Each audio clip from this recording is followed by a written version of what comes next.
শেখ হাসিনার ৬ মাসের জেল। জানাবো পিনাকির পোস্টে আলোচনার ঝড়, খালেদা জিয়া রাষ্ট্রপতি হচ্ছেন। আরও জানাবো নির্বাচন প্রশ্নে বড় ইস্যু হয়ে দাঁড়াচ্ছে পিআর। এবং সর্বশেষ জানাবো মেনন ইনু, শাহজাহান খান সহ ৪৮ ভিআইপি বন্দী বিশেষ কারাগারে। এতক্ষণ শুনছিলেন সংবাদ শিরোনাম, এবার বিস্তারিত। শেখ হাসিনার ৬ মাসের জেল। আদালত অবমাননার দায়ে সাবেক প্রধানমন্ত্রী শেখ হাসিনাকে ৬ মাসের কারাদণ্ড দিয়েছেন আন্তর্জাতিক অপরাধ ট্রাইব্যুনাল। বুধবার দুপুরে বিচারপতি মোহাম্মদ গোলাম মর্তুজা মজুমদারের নেতৃত্বে ৩ সদস্যের ট্রাইব্যুনাল এই রায় ঘোষণা করেন। অন্য ২ সদস্য ছিলেন বিচারপতি মোহাম্মদ শফিউল আলম মাহমুদ এবং বিচারপতি মোহাম্মদ মহিতুল হক এনাম চৌধুরী। গত ২৫ অক্টোবর গাইবান্ধার এক আওয়ামী লীগ নেতার সঙ্গে ফোন আলাপে শেখ হাসিনা ২২৭ জনকে হত্যার লাইসেন্স পেয়েছি এমন মন্তব্য করেন। বিষয়টি ফাঁস হয়ে গেলে তা আদালতের দৃষ্টিগোচর হয় এবং আদালত অবমাননার অভিযোগে প্রসিকিউশন মামলা করে। পরবর্তীতে ১৯ জুন এই মামলায় পূর্ণাঙ্গ শুনানির জন্য এওয়াই মুর্শিদুজ্জামানকে অ্যামিকাস কিউরি হিসেবে নিয়োগ দেয় ট্রাইব্যুনাল। বুধবার শুনানির সময় পলাতক শেখ হাসিনার বিরুদ্ধে মামলার অডিও প্রমাণ উপস্থাপন করা হয়। তার বক্তব্য বিচার ব্যবস্থার প্রতি হুমকি হিসেবে বিবেচিত হওয়ায় আদালত তাকে ৬ মাসের কারাদণ্ডে দণ্ডিত করেন। যদিও তিনি পলাতক, ন্যায় বিচার নিশ্চিতে রাষ্ট্রীয় খরচে তার পক্ষে একজন আইনজীবী নিয়োগ দেওয়া হয়। পিনাকির পোস্টে আলোচনার ঝড়, খালেদা জিয়া রাষ্ট্রপতি হচ্ছেন। রাজনীতিতে নতুন আলোড়ন তুলেছেন বিশিষ্ট রাজনৈতিক বিশ্লেষক এবং অ্যাক্টিভিস্ট পিনাকি ভট্টাচার্য।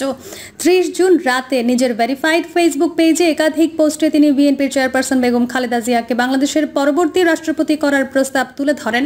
চুপ্পু আউট, কে হচ্ছেন রাষ্ট্রপতি, এই শিরোনামে প্রকাশিত একটি ভিডিও বার্তায় তিনি সরাসরি বলেন, বাংলাদেশের রাষ্ট্রপতি হওয়ার সবচেয়ে যোগ্য মানুষ হচ্ছেন বেগম খালেদা জিয়া। তিনি আমাদের স্বাধীনতার প্রতীক, জাতীয় সম্মানের প্রতিচ্ছবি। পিনাকির ভাষ্যমতে খালেদা জিয়া দলমতের ঊর্ধ্বে উঠে এখন জাতীয় ঐক্যের প্রতীক হয়ে উঠেছেন। তিনি বলেন, তিনি ছিলেন বাংলাদেশের প্রথম নারী প্রধানমন্ত্রী, এবার তিনি হোক দেশের প্রথম নারী রাষ্ট্রপতি।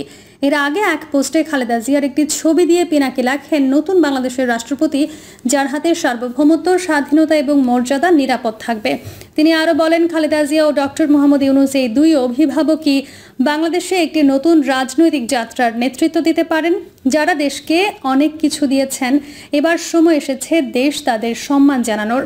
পিনাকির মতে বেগম জিয়ার নেতৃত্বে একটি সবার কাছে গ্রহণযোগ্য নিরপেক্ষ নির্বাচন আয়োজন সম্ভব।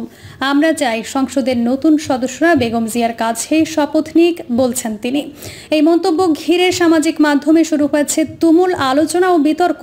কেউ এটিকে যুগান্তকারী এবং সাহসী প্রস্তাব বলছেন, কেউ আবার মনে করছেন এটি একটি নতুন রাজনৈতিক সমীকরণের ইঙ্গিত হতে পারে। তবে একথা নিশ্চিত, বেগম খালেদা জিয়ার নাম রাষ্ট্রপতি হিসেবে সামনে আসায় জাতীয় রাজনীতিতে এক নতুন মাত্রা যোগ হয়েছে। নির্বাচন প্রশ্নে বড় ইস্যু হয়ে দাঁড়াচ্ছে পিআর। রাজনীতিতে এখন মুখ্য বিতর্ক হয়ে দাঁড়িয়েছে আনুপাতিক বা সংখ্যানুপাতিক নির্বাচন ব্যবস্থা। এই পদ্ধতির প্রবর্তন নিয়ে বিভক্ত হয়ে পড়েছে দেশের প্রধান রাজনৈতিক দলগুলোর নেতাদের পদ্ধতিটির পক্ষে বিপক্ষের বক্তব্যে উত্তাপ ছড়াচ্ছে। ফলে এই ইস্যুতে দলগুলোর মতবিরোধও এখন তুঙ্গে। দেশের অন্যতম বৃহত্তর রাজনৈতিক দল বিএনপি সংখ্যানুপাতিক নির্বাচন পদ্ধতি নিয়ে কড়া বিরোধিতা করছে। তবে জামায়াতে ইসলামী সহ বেশ কিছু রাজনৈতিক দল এই পদ্ধতির পক্ষে কঠোর অবস্থানের কথা জানাচ্ছে। ঐক্যমত্য কমিশনের বক্তব্য এসেছে, পিআর পদ্ধতি নিয়ে পক্ষে বিপক্ষে মতামত রয়েছে রাজনৈতিক দলগুলোর। উদ্ভূত পরিস্থিতিতে রাজনীতির অঙ্গনে এক ধরনের জটিলতার দিকে গড়াচ্ছে। রাজনৈতিক বিশ্লেষকরা বলছেন, সনাতন অথবা পিআর পদ্ধতিতে দলগুলোকে একমত করাই এখন সবচেয়ে বড় চ্যালেঞ্জ হয়ে দাঁড়াচ্ছে। এ বিষয়ে ঐক্যমত্য না হলে আগামী নির্বাচন পিছিয়েও যেতে পারে। ঢাকা বিশ্ববিদ্যালয়ের রাষ্ট্রবিজ্ঞান বিভাগের অধ্যাপক কাজী মোহাম্মদ মাহবুবুর রহমান রূপালী বাংলাদেশকে বলেন, দেশের বড় দল বিএনপি, তারা পিআর পদ্ধতির বিপক্ষে। এখন তারা যদি এটি না চায় তবে এই পদ্ধতি বাস্তবায়ন সম্ভব নয়। আবার যদি পিআর পক্ষের দলগুলো অনড় অবস্থানে থাকে তবে দলগুলোকে ঐক্যমত্য করা কঠিন হয়ে দাঁড়াবে। এতে নির্বাচন পিছিয়েও যেতে পারে। তবে গত ৫ আগস্ট ছাত্র জনতার গণঅভ্যুত্থানের পর নোবেল জয়ী অধ্যাপক ডক্টর মোহাম্মদ ইউনূসের নেতৃত্বে অন্তর্বর্তী সরকার গঠনের পরই রাজনৈতিক অঙ্গনে নির্বাচনী কাঠামো নিয়ে আলোচনা শুরু হয়। পরে সংস্কারের লক্ষ্যে 11টি কমিশন গঠন এবং ঐক্যমত্য কমিশন গঠিত হয়। সেখানে সংখ্যানুপাতিক প্রতিনিধিত্ব পদ্ধতি নিয়ে প্রস্তাব আসে। সনাতন পদ্ধতিতেই ত্রয়োদশ জাতীয় সংসদ নির্বাচন চায় বিএনপি। তবে আনুপাতিক প্রতিনিধিত্ব পদ্ধতিতে নির্বাচনের বিপক্ষে দলটি। শুধু বিপক্ষে নয়, পিআর ইস্যুতে মিত্রদের ঐক্যবদ্ধ করছে দলটি। বিএনপির ভাষ্য, দেশের প্রেক্ষাপটে পিআর পদ্ধতির উপযুক্ত নয়। তাছাড়া এই পদ্ধতি অনেক জটিল অবস্থা তৈরি করবে। জাতীয় নির্বাচনের সুনির্দিষ্ট রোডম্যাপ নিয়ে সম্প্রতি সরকারের সঙ্গে বিরোধে জড়ায় বিএনপি। তবে সম্প্রতি লন্ডনের প্রধান উপদেষ্টা অধ্যাপক ডক্টর মোহাম্মদ ইউনূসের সঙ্গে বিএনপির ভারপ্রাপ্ত চেয়ারম্যান তারেক রহমানের বৈঠক হলে সেটি নিরসন হয়। তবে এরপরই পিআর ইস্যু সামনে আসে। বিএনপির সূত্রগুলো বলছে, দলীয় ফোরামে এখন অন্যতম আলোচ্য বিষয় পিআর ইস্যু, যেখানে উঠে এসেছে পিআর পদ্ধতির সামনে আনার অন্যতম কারণ নির্বাচন পিছিয়ে দেওয়া। নেতাদের ভাষ্য, তারা যেমন এই পদ্ধতিতে একমত হবে না, তেমনি পিআর পদ্ধতির পক্ষে কিছু দলকে রেখে ঐক্যমত্যের জটিলতা তৈরি হচ্ছে। একে ষড়যন্ত্র হিসেবেও দেখছেন দলের নীতি নির্ধারকরা।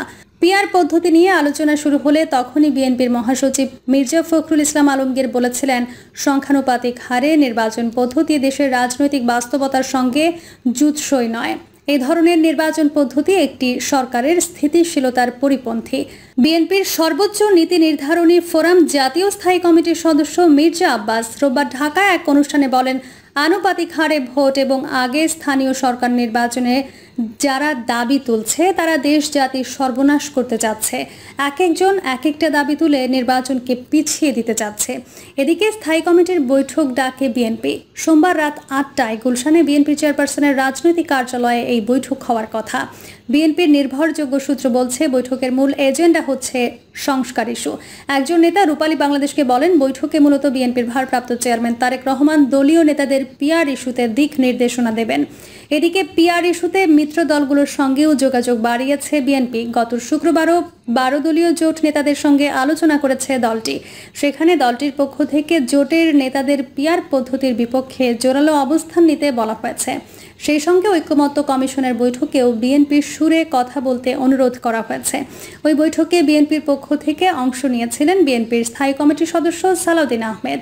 পরদিন শনিবার ঢাকায় এক অনুষ্ঠানে তিনি বলেন, যারা সংখ্যানুপাতিক প্রতিনিধিত্ব পদ্ধতিতে নির্বাচনের কথা বলছেন তাদের একটি উদ্দেশ্য আছে। যারা স্থানীয় সরকার নির্বাচন জাতীয় সংসদ নির্বাচনের আগে চান তাদের একটি উদ্দেশ্য আছে, হয় নির্বাচন বিলম্বিত করা, না হয় বাংলাদেশে নির্বাচন না হওয়া। পিআর পদ্ধতিতে শুরু থেকে সরব বাংলাদেশ জামায়াতে ইসলামী। তারা সনাতন পদ্ধতির বিপক্ষে। দলটি মনে করে সনাতন পদ্ধতিতে নির্বাচন হলে আবারও দেশে ফ্যাসিবাদ তৈরি করবে। তবে পিআর পদ্ধতিতে গেলে আর ফ্যাসিস্ট সরকার তৈরি হবে না। তাছাড়া দলটি এও মনে করছে, আসন্ন নির্বাচন পিআর পদ্ধতিতে হলে জাতীয় সংসদের সবার প্রতিনিধিত্ব নিশ্চিত হবে, সেই সঙ্গে নিজেদের প্রতিনিধিত্বও বাড়বে, যেটি সনাতন পদ্ধতিতে হলে সম্ভব হবে না। আর এই পদ্ধতিতে হলে তাদের ছোট ছোট দলগুলোকে টানতে সুবিধা হবে, যার ফলে পিআর পদ্ধতির পক্ষে শুরু থেকে জোরালো বক্তব্য দিয়ে আসছেন জামায়াতের নেতারা। জামায়াতের আমির ডক্টর শফিকুর রহমান সম্প্রতি ঢাকার এক অনুষ্ঠানে বলেন, দেশের সমানুপাতিক প্রতিনিধিত্বশীল নির্বাচন ব্যবস্থা চালুর পক্ষে আমরা জোরালো মতামত ব্যক্ত করেছি। বিশেষ করে এই ব্যবস্থায় জনগণের মতামত সঠিকভাবে প্রতিফলিত হবে এবং ফ্যাসিবাদী শাসন পুনরায় ফিরে আসার পথ রুদ্ধ হবে। এদিকে ইসলামী আন্দোলন বাংলাদেশ সহ অন্যান্য ইসলামিক দলগুলোর সঙ্গেও ইস্যুতে এককাট্টা হওয়ায় আলোচনা চালাচ্ছে জামায়াত। জামায়াতের সঙ্গে মতবিরোধ থাকলেও ধারাবাহিক আলোচনা এখন অনেকটাই ঘনিষ্ঠ হয়ে উঠছে ইসলামী আন্দোলন।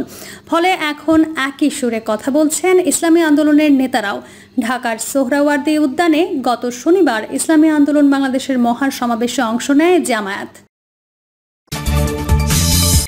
মেনন ইনু শাহজাহান খান সহ 48 ভিআইপি বন্দী বিশেষ কারাগারে। ঢাকার কেরানীগঞ্জের বিশেষ কেন্দ্রীয় কারাগারে রাশেদ খান মেনন, শাহজাহান খান, হাসানুল হক ইনু, আনিসুল হক, সালমান এফ রহমান, কামরুল ইসলাম, ফরহাদ হোসেন সহ 48 ভিআইপি বন্দীকে স্থানান্তর করা হয়েছে। 2 দফায় বিভিন্ন কারাগার থেকে 24 জন করে তাদের বিশেষ কারাগারে নেওয়া হয়েছে। বিষয়টি নিশ্চিত করেছেন বিশেষ কারাগারের জেল সুপারের দায়িত্বপ্রাপ্ত তায়েব উদ্দিন। কারা সূত্র জানায়, জুলাই আগস্টের গণহত্যার মামলায় গ্রেফতার হওয়া ডিভিশন প্রাপ্তদের পর্যায়ক্রমে এই কারাগারে স্থানান্তর করা হবে। যেভাবে স্থানান্তর, কারা সূত্র জানায়, কার্যক্রম শুরুর দিন ঢাকা কেন্দ্রীয় কারাগার থেকে 47 জন সাধারণ বন্দীকে আনা হয়। যারা মূলত এই কারাগারের রান্না সহ যাবতীয় কাজের সঙ্গে যুক্ত। এরপর প্রথম দফায় গত 23 জুন সোমবার কারাগারে স্থানান্তর করা হয় সাবেক আইনমন্ত্রী আনিসুল হক, সাবেক প্রধানমন্ত্রীর উপদেষ্টা সালমান এফ রহমান, জাহিদুল ইসলাম, এবিএম তাজুল ইসলাম, অ্যাডভোকেট কামরুল ইসলাম, ফরহাদ হোসেন সহ 24 ডিভিশন প্রাপ্ত বন্দীকে। প্রিয় দর্শক, এই ছিল এখনকার সর্বশেষ সংবাদ। আপডেট সব সংবাদ পেতে চ্যানেলটি সাবস্ক্রাইব করে বেল আইকনটি ক্লিক করে রাখুন।